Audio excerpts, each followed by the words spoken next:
This is fascism. Gender is like the inside filling of a donut. A lesbian is my gender identity. Other people have a right to know if they are potential objects of your sexual fantasies. Hey guys, I'm Brad Polumbo, and welcome back to Damage Control, my podcast where we're reclaiming the LGBT community from the insane leftists who have taken it over. I'm flying solo today, and we're talking about the latest twist in the insane campaign against JK Rowling, a disturbing incident where an autistic teenager was arrested by UK police, and so much more. Before we jump into things, I want to share with you guys an update about something new I want to start doing on the show. YouTube unfortunately demonetizes many of my episodes and videos, so it is hard for me to make money off this and keep bringing you this show. However, I am able to receive money straight from the viewers via Super Thanks, a YouTube feature. So, from now on, I will be reading every episode any comment left with Super Thanks of $5 or more. If you want your perspective or story included in the next show, just drop a comment with some Super Thanks, and I look forward to hearing your thoughts and your experiences. Now, let's get into it. So up first, this story is just taking over the internet because JK Rowling is under attack once again. Now, for folks who somehow don't know, JK Rowling is the author of the Harry Potter series and frankly, one of the most successful and impressive women alive. She's also a liberal feminist and for years was a hero of the left. But she has been slightly, moderately critical of some elements of transgender activism in a pretty nuanced way. And that is simply unacceptable to extreme LGBT activists in 2023. So now, the folks who run the Museum of Pop Culture in Seattle are literally erasing her from the exhibits, downplaying any mention of her and removing her name. In a bizarre blog post announcing this shift, a transgender employee writes that there is a certain cold, heartless, joy-sucking entity in the world of Harry Potter, and this time, it's not actually a Dementor, comparing Rowling to the famous soul-sucking monsters from the Harry Potter books.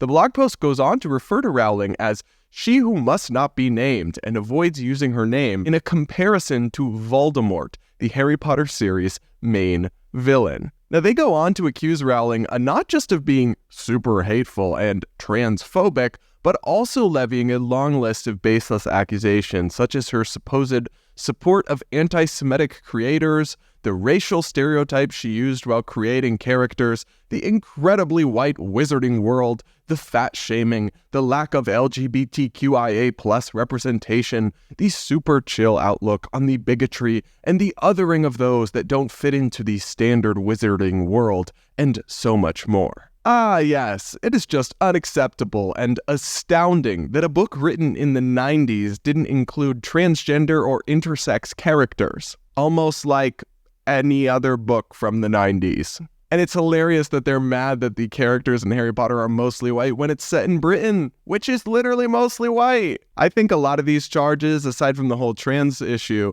are just thrown in as woke buzzwords that they know will hurt someone's reputation at this point, because most of them are based on absolutely nothing of substance. If we're being real, the main reason they're removing her from the exhibit of the cinematic universe and best-selling book series that she created, that literally would not exist without her, is because of her views on trans issues, and they're very open about that. But I want to dive into those views because when you look at them, they're actually pretty nuanced and in line with mainstream thinking of fair-minded people. I realized that JK Rowling's positions weren't actually extreme or hateful when I listened to an in-depth interview series she did with an outlet called The Free Press. They published this amazing podcast, many parts, interviewing Rowling at length and reviewing the controversy, talking to some of her critics, and the portrait that emerged was not some far-right anti-trans extremist, but a moderate liberal who supports trans individuals' right to live their lives as they want and has empathy for trans people,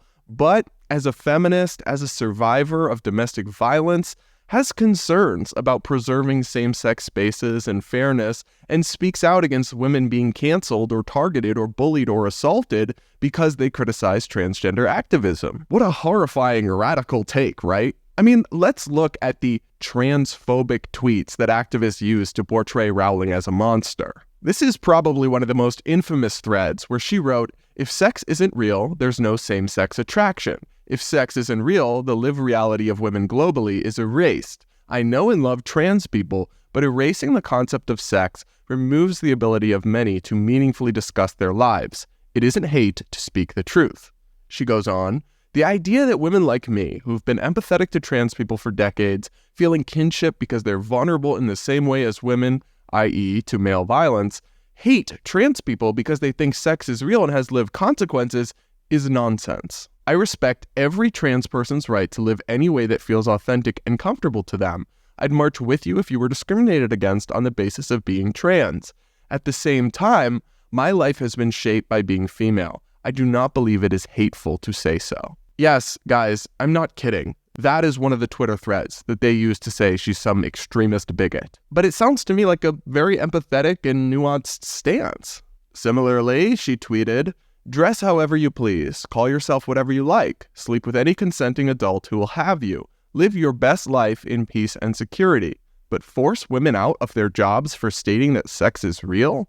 Hashtag I stand with Maya, hashtag this is not a drill. This is referencing a controversy where a woman, a Maya Forstater, was fired from her job over controversial remarks she made that were, in some people's view, transphobic. So I'm sorry, but there's nothing in any of her tweets that's expressed that I've seen or in any of the long, hours-long interviews I've listened to that JK Rowling has done that suggests she's hateful or bigoted in any way. In fact, the sentiments she expressed are pretty commonly held. They'd certainly be mainstream in the American public, and even a lot of people within the LGBT community, like myself, would agree with many of her positions on these issues. So the entire campaign against her, which has been extremely vicious and this is just the tip of the iceberg, this one museum canceling her name from the exhibit, this whole campaign is based on a lie. None of these people are actually seeking to distance themselves from a genuine bigot.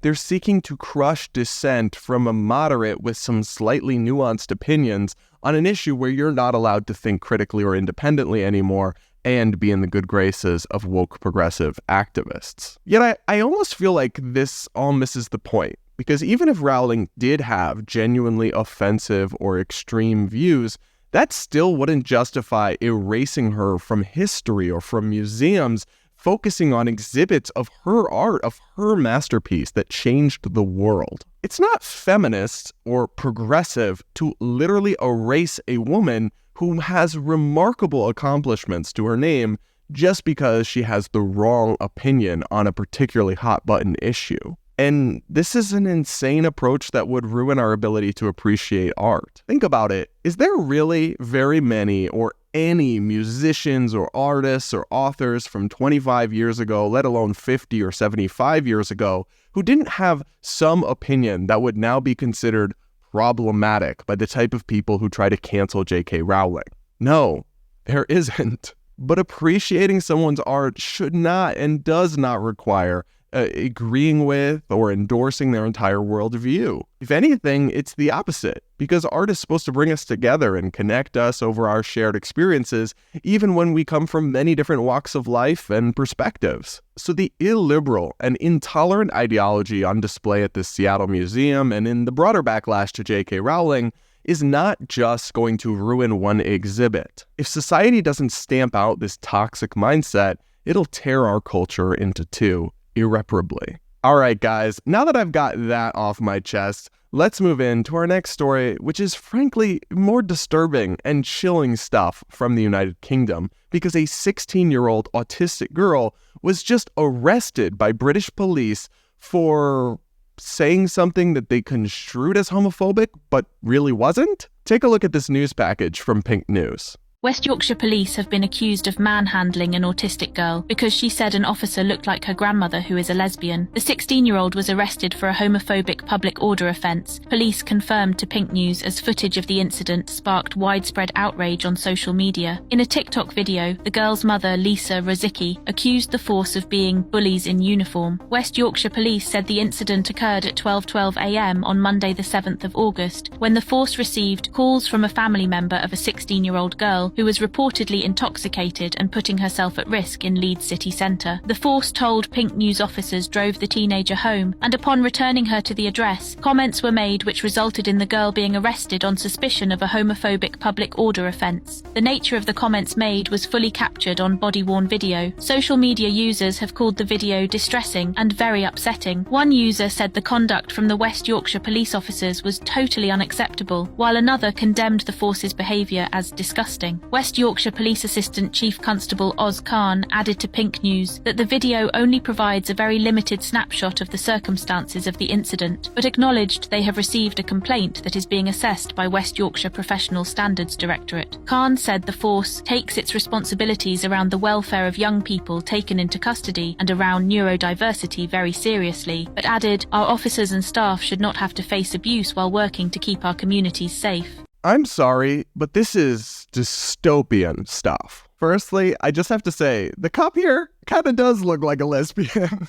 And I don't actually see why that's offensive. There's nothing wrong with being a lesbian or looking butch. But even if it was an offensive comment, the idea that you're arresting anyone, let alone an autistic minor, for making an offensive comment to a police officer is completely antithetical to free speech. And this isn't an incident where we just have out-of-context viral clip footage. Because we actually have a statement from the West Yorkshire Police where they acknowledge that this young girl was arrested on, quote, suspicion of a homophobic public order offense. They go on to say that while they take the responsibilities around the welfare of young people taken into custody and around neurodiversity very seriously, we also maintain that our officers and staff should not have to face abuse while working to keep our communities safe. Now, I really don't think it is abusive. If you watch the full footage, it seems like the comment at issue here was, "You look like a lesbian, like my Nana." How is that abuse? How is that even an insult? It's just a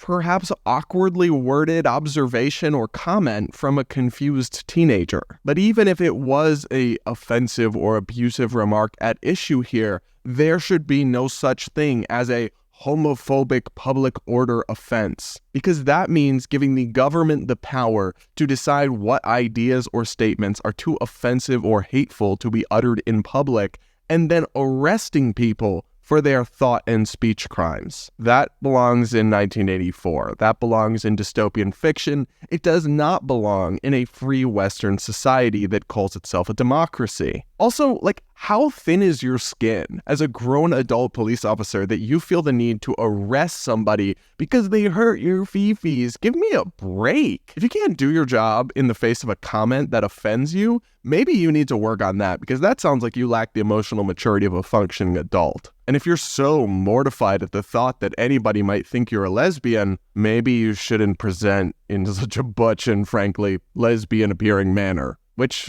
there's nothing wrong with that. So why are you offended by it anyway? This whole story is insane, and it's provoked massive denunciation and outrage online, and for good reason. But I don't want folks to lose sight of the bigger picture here. This kind of thing doesn't and can't happen in the United States because we have a First Amendment. And yes, the First Amendment has to protect hate speech, because if it doesn't, then you give agents of the government the power to decide what is hateful or offensive, and stuff like this will be caught up in the backlash. There's no way to have a free society while simultaneously criminalizing and policing the expression of ugly or offensive statements. And I always look at the UK as an important example because they're very culturally similar to us. So I look at them as what we could be just a few years down the line if we didn't have the same constitutional and legal protections that we do in the United States today. I don't want to live in a world where police officers arrest autistic teenagers for awkward comments that aren't even offensive. But if you do, then go along with the plans to erode the First Amendment and undermine free speech in America, because that's where we will end up. All right, I want to talk about another controversy that's gone viral, and it's kind of interesting. So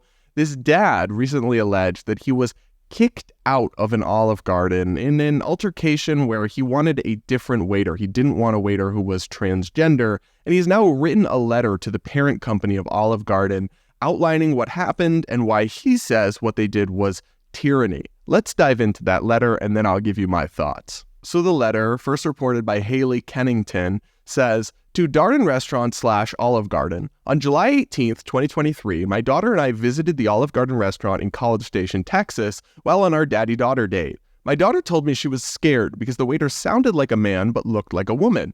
The waiter was a man wearing a woman's hairstyle, sparkled earrings, face makeup, bright blue eye makeup, and purple lipstick. I discreetly and respectfully asked for a different server. We were promptly kicked out of the restaurant by the manager. We stood up and left. Does a father have the right to protect his child? Does a child's age matter?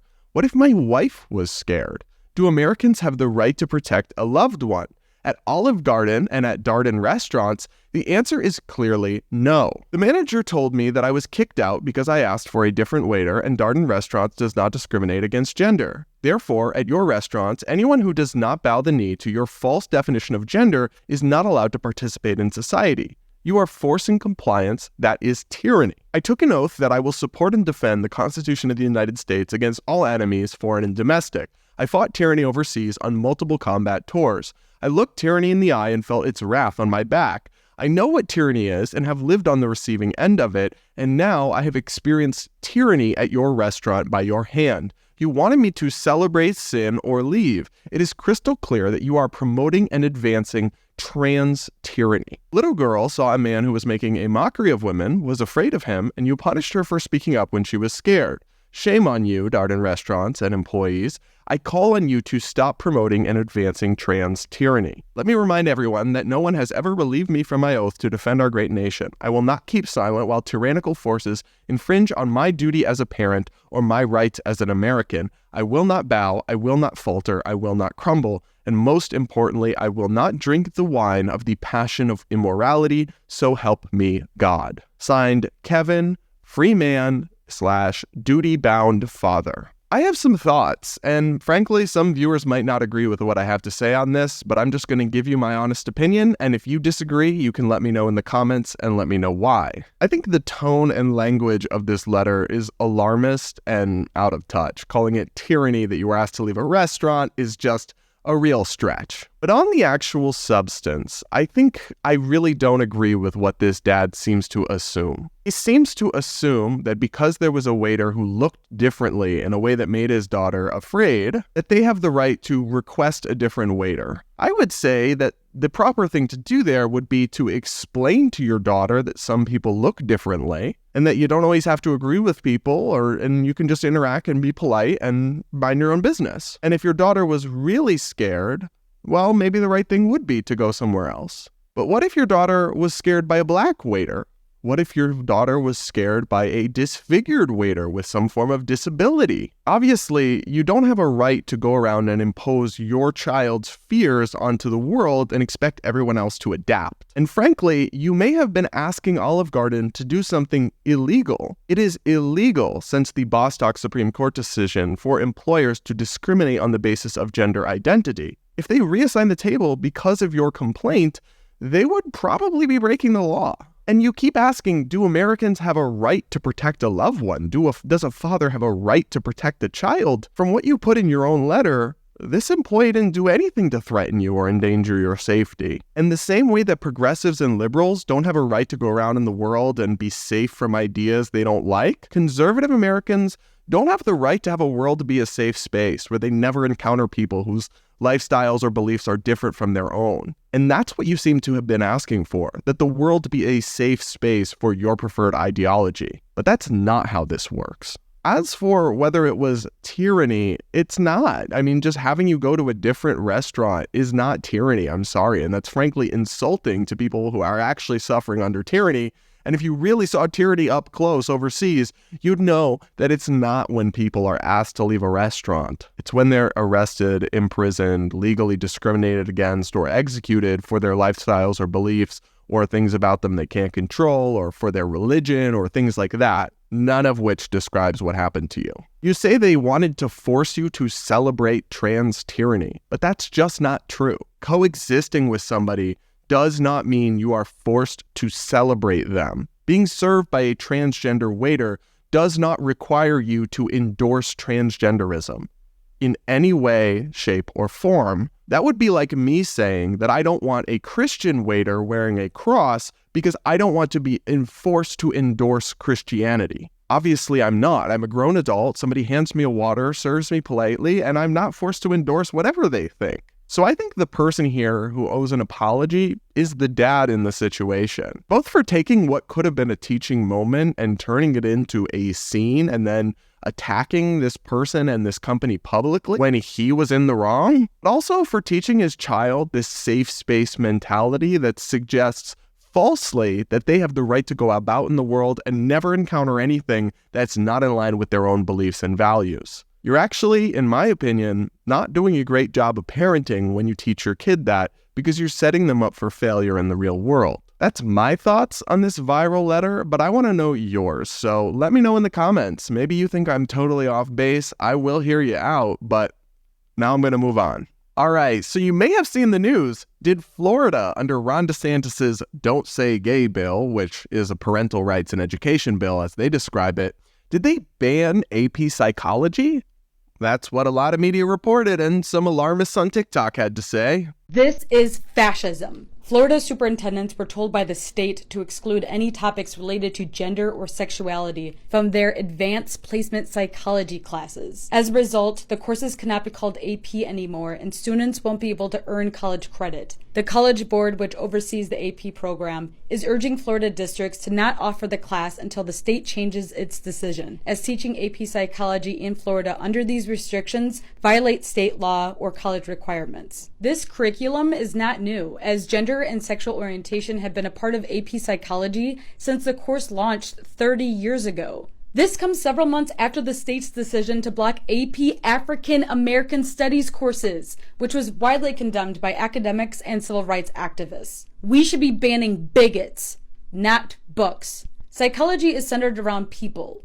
All people. Erasing LGBTQ plus people from the curriculum ignores our existence, sets back Florida students who want to pursue psychology in higher education, and disrupts pathways for future mental health care professionals to provide comprehensive, culturally competent mental health care for LGBTQ plus people. We will not stop speaking out and fighting back against this extreme hate because if it was true that under the Florida policies, you couldn't teach AP psychology because you weren't allowed to teach high school students about gender identity or sexual orientation, I would disagree with that. I would think that's wrong, and that's why I actually thought the original Don't Say Gay law or parental rights bill, depending on how you see it, I was concerned with how vague it was. I also didn't agree when it was extended into high school. I think having restrictions on teaching about sexual orientation or gender identity for young children does make sense. These concepts can be confusing to kids. But high schoolers, I mean,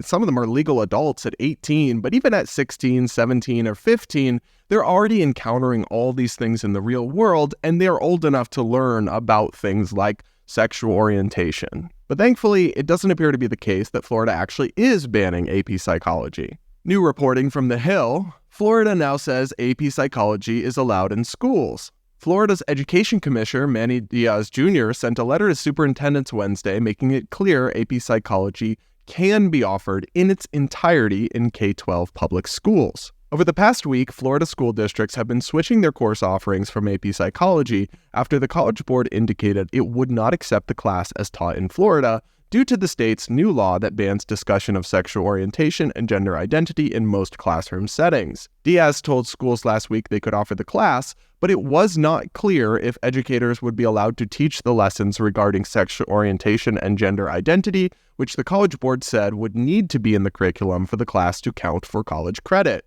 On Wednesday, Diaz sent another letter to make it clear that no part of AP psychology violates Florida law. So it sounds like the media and LGBT activists jumped the gun on this story. They claim that it was being banned when it was unclear, but now they've come out and clarified that it isn't. I think that's a good thing. I think that's the best outcome all around. And I do think high school students should have access to college-level courses, including concepts like sexuality and gender identity, because they will encounter those in college, which is the point of AP courses, to prepare students for college with college-level courses. But this is a good reminder to me and to everyone out there that when you see these panicked, alarmist headlines about the latest attack on LGBT rights, you always need to take them with a grain of salt and look for more facts and wait and see, because often, not always, but often, there's not actually a there on these wild complaints and alarmist doomsday warnings that come out of the likes of the Human Rights Campaign. So, good news that in this case, it is not being banned and there's not a real story here. In another big story, the Biden administration is actually doing something that I agree with. As Benjamin Ryan reports for NBC News, the FDA is changing its policy and allowing more gay and bisexual men to donate blood. He writes, in a victory for LGBTQ rights, a broad swath of the U.S. population of gay and bisexual men Monday became newly able to donate blood, thanks to the American Red Cross's implementation of a landmark recent change in Food and Drug Administration policy. The policy, which the FDA put on the books in May, newly permits donations from men in monogamous relationships with other men, as well as those who have not recently engaged in anal sex. Gay activists and medical groups had long fought for this policy revision, especially in the face of blood shortage crises. They argued that the previous, more restrictive policies, while explicitly in place to protect the blood supply from HIV, were nevertheless discriminatory and not based on sound science,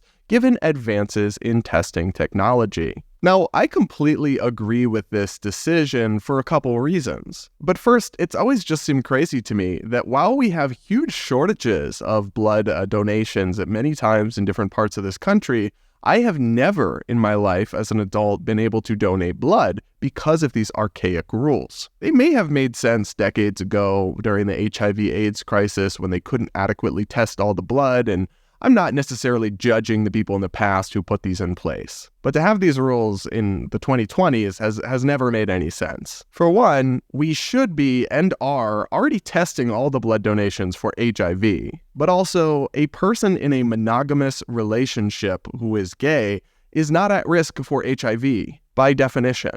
So to exclude these millions of people from donating blood just because of a vague association of HIV with the gay community has never really made much sense to me. Anyway, while I'm a big critic of the Biden administration, I'm not going to hesitate to point out when they do something I actually agree with, and from everything I've seen, this looks like a sound move and a smart move. Also, maybe I will sign up to donate blood soon, for the first time ever. Alright, now it's time to go on to everybody's favorite part of the show, where I subject myself to woke TikToks. Up first, we've got an interesting young person who says that their gender identity is lesbian and has issues with the term girls, gays, and theys that is apparently used in woke circles, I guess. It's not in my vernacular, but all right.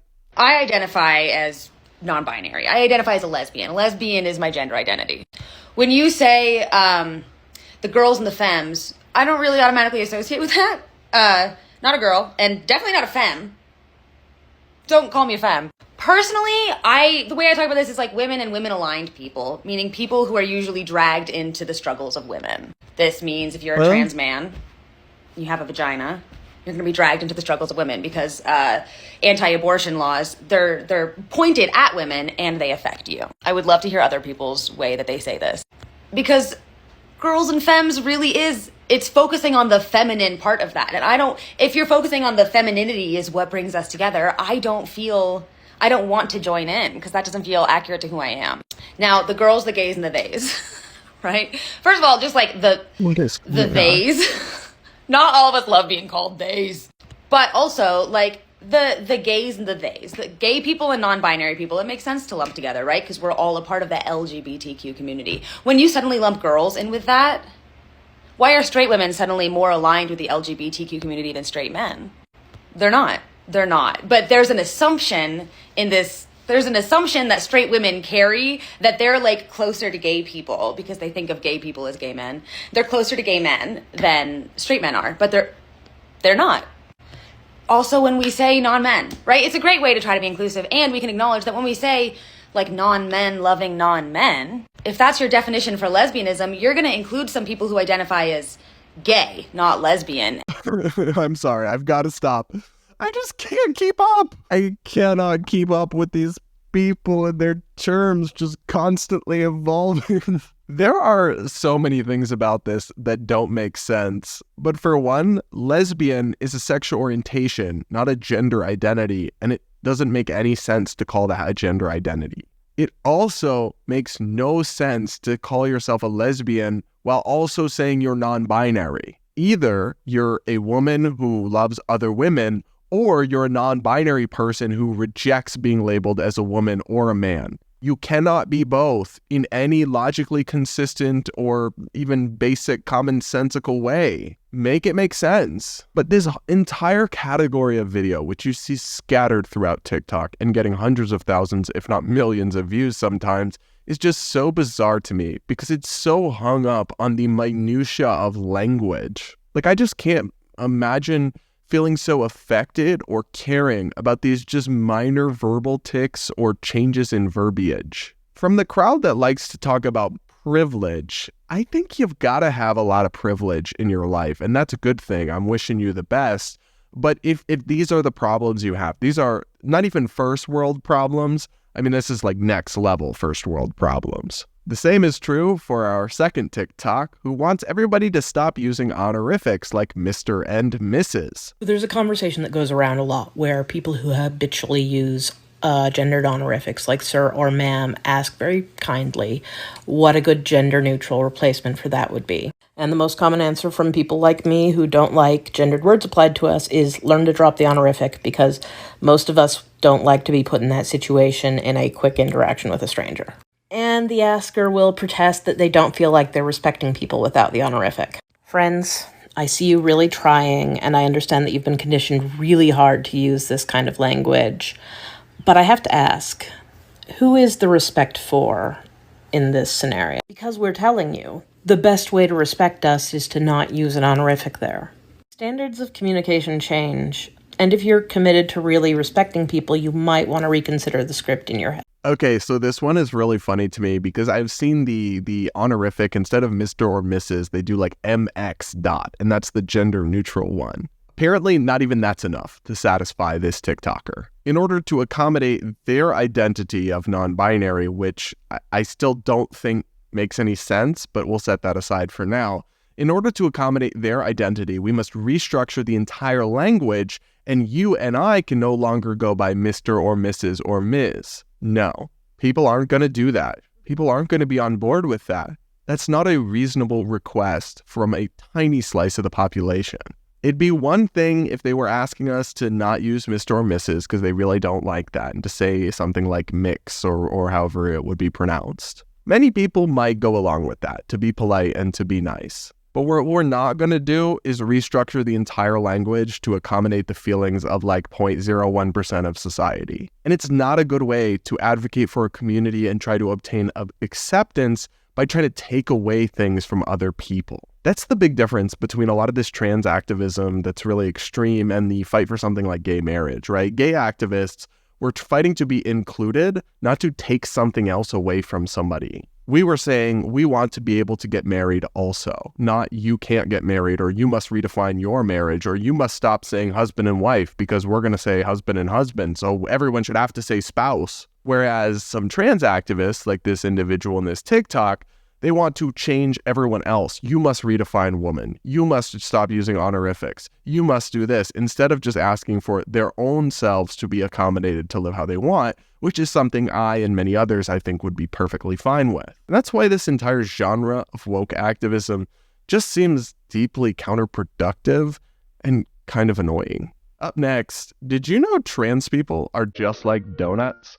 Gender is like the inside filling of a donut. You can't tell what's on the inside just by looking at the outside. Let's take this jelly-filled donut, for example. Usually donuts that look like this are filled with raspberry jam, but it could be strawberry or rhubarb. We just don't know. The same logic applies to babies. You can't know a baby's gender until they're old enough to tell you themselves. Sure, you can make an educated guess, but why risk being wrong? This is exactly why gender reveal parties are so silly. It's like celebrating this chocolate donut for having vanilla cream filling when it could have banana pudding inside. In a perfect world, we just celebrate the donut, not the filling inside. Maybe we even give babies gender-neutral names to start so that there's no expectation of a gender they're supposed to live up to. Maybe we give them choices along the way so that they can figure it out for themselves. Like, what kind of clothes do you want to wear, or what kind of toys do you want to play with?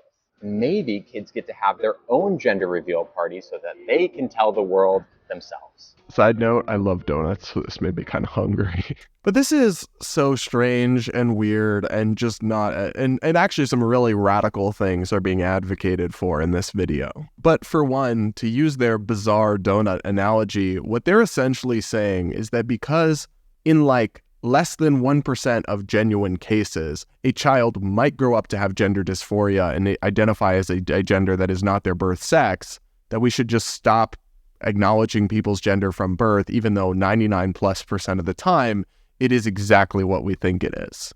That's dumb. In fact, I think you just confuse a lot of kids if you try to raise them gender neutral as like a they be, like you see some of these woke people doing with their children, which, look, it's their right. I believe in parental rights, but I think you're going to confuse a lot more kids than you're going to help. And again, you're not going to win over support for your community by trying to take away other people's what they can do, like gender reveal parties or raising their kid as a boy or a girl. No, what you should be advocating for is respect and dignity for the extremely rare cases of kids with gender dysphoria. Not trying to rewrite all of society to pretend that everyone is really gender neutral or doesn't know their gender till they're 15 or whatever. Almost everyone does. Almost everyone is comfortable with their birth sex. We don't need to restructure all of society because of rare exceptions. We need to treat those exceptions with dignity and accommodation and try to figure out what's best for them. We can do that without restructuring how everyone else gets to live their lives or what we do for everyone, or comparing people to donuts. Up next, brace yourself, because this one, it's pretty cringe, guys. It's pretty freaking cringe. Some straight men are attracted to trans women who haven't had bottom surgery. This is very disconcerting and confusing to women when they find this out, because they think, well, if she hasn't had bottom surgery, then, and you want to play with that part of her, then you can't be 100% straight. But that doesn't make sense, because you have to remember that these are still women. Trans women are women. They are female. The attraction to her is from the waist up, but it can also be from the waist down. And they can experience pleasure playing with that person from the waist down. But that act, again, doesn't indicate a sexual orientation. It indicates an attraction to the person, to the woman, the trans woman. Actually, some of these men are attracted to gender fluidity, in that the person exhibits both male and female body parts. And that's attractive to them. Just like some gay men are attracted to trans men who haven't had bottom surgery. That doesn't make them bi, it doesn't make them straight. So that's the thing. It kind of does make them bi. And that's okay. There's nothing wrong with being bisexual. But I understand why a lot of everyday people who might otherwise be perfectly accepting see stuff like this and just feel kind of gaslit. I'm sorry, but if you're a guy and you want to play with a male genitalia, that's not the straightest thing ever. It's not 100% straight. And that's perfectly fine. That's the thing I just don't understand. Like, why can't we just acknowledge that not everyone is 100% this or 100% that? Because it's also, and you see this question debated a lot, like in alpha male or red pill circles, like, is it gay to sleep with a trans woman or whatever? It's also not 100% gay. Like, no gay man is attracted to somebody that presents and looks like a woman just because they still have male anatomy. It's something in between. It's something bisexual, queer, whatever you want to call it, somewhere on that Kinsey scale. Like, it doesn't have to be straight or gay. It can be somewhere in the middle. It can be nuanced. And I don't understand why it matters. Or videos like this are constantly blowing up. People are constantly talking about, is it gay to do this or not? It's like, why just let people do whatever they want? Like who cares? But don't gaslight people and tell them it's perfectly straight to be doing all that with, Franken beans. It's just not. All right, guys, that's about all the woke TikToks I can handle in one sitting without my brain combusting. Let me know what you think of these videos in the comments. And now I got to turn to one last thing here. My pal over at the Daily Wire, Matt Walsh, has gone on another slightly unhinged rant about the LGBT community, this time homing in on pansexuals. Let's take a look. Pick a side, okay? Pick a team. Stop being indecisive. That's what pansexual really is. Aside from made up, it's a lack of commitment. And the thing is, other people, I think, and this will be controversial, but other people have a right to know, okay? Other people have a right to know if they are potential objects of your sexual fantasies. And so that's why it's not fair to walk around and say, oh, I'm attracted to anyone at all. No one's safe. Now, whenever a group is, if there's like a group of people sitting in a room with Wayne Brady, and it's a diverse group, and you've got like a overweight 65-year-old man, and then you got a young woman and whatever. Everyone's sitting around and they're all thinking, he could be attracted to any one of us right now. Any one of us. It could be any of us. It's scary. It's like some kind of Agatha Christie novel in a weird way. So anyway, that's the news about Wayne Brady. All right, so I've got many thoughts of this, but first off, it just seems to me like these people are obsessed with other people's sex lives. Yeah, some celebrity came out as pansexual. It really doesn't affect you, and I just don't see why it's such a big deal. But I do think it's funny that he says being pansexual is made up, because I kind of agree with that part. If we're just being honest, pansexual is the same thing as bisexual. It's really not different. It's just bisexual, but you want extra woke points. There's nothing wrong with being bi. Totally cool. Just stick with that and stop doing the oppression Olympics and trying to score yourself new levels of victim points. But on to the rest of Matt's rant here. The idea that other people have a right to know if you are the object of their sexual desires. Huh? When Matt walks into a room of women, does he announce to them which of them he's attracted to and which of them he might fantasize about or finds, appealing? I sure hope not, and I would assume not. So why does he feel entitled to have anyone possibly announce that to him if they're attracted to him or not? Which, I'm just going to be honest, I don't think the pansexual community are big fans of you, Matt. And the idea that no one is safe or it's somehow scary, there might be a pansexual person in the room with us. Okay, should women be scared anytime you're in a room with them because you might be attracted to them? Should men be scared anytime they're in a room with a gay person or with a woman who's heterosexual because someone might be attracted to them? This just doesn't make any sense. And it's just really hard to read it as anything other than like a projection of your own insecurity or discomfort with human sexuality. Who someone else is attracted to really doesn't affect you. And trust me, if you think that you're just walking around and turning the head of every pansexual in the world, I don't think that they're that obsessed with you. And there's something snowflakey about suggesting that it makes you unsafe or scared to be around somebody who might experience sexual attraction to you. Like, that's not a threat. That's not anyone physically harming you. That's not them trying to assault you or anything. It's something that happens to many adults all the time, wherever they go. Literally every woman anywhere, especially really attractive women, honestly, any woman, walks around and is constantly the object of people's sexual desire, gets catcalled on the street, or has people turn their head and look at them. And while that might make them uncomfortable, it doesn't make them physically unsafe. And in fact, with feminists were arguing that, folks like Matt Walsh would probably call them snowflakes. So anyway, Matt, maybe just refocus your attention and your millions of YouTube subscribers on something slightly more important. All right, guys, that's it for this video. Thanks so much for watching the Damage Control podcast and joining me in my mission to reclaim the LGBT debate and stake out a reasonable center-right position. If you enjoyed this episode, hit that like button, comment, subscribe, yada, yada, yada. And I've now got 13 episodes published, so you can go in the back catalog on YouTube, on Facebook, on Apple, on Spotify, wherever you are right now, and listen to all the old episodes, because you know what? They never get old. They're not super timely. So please do lend your support. Let me know what you think in the comments. Consider dropping some super thanks if you're watching on YouTube. And with that, I'll see you all next week.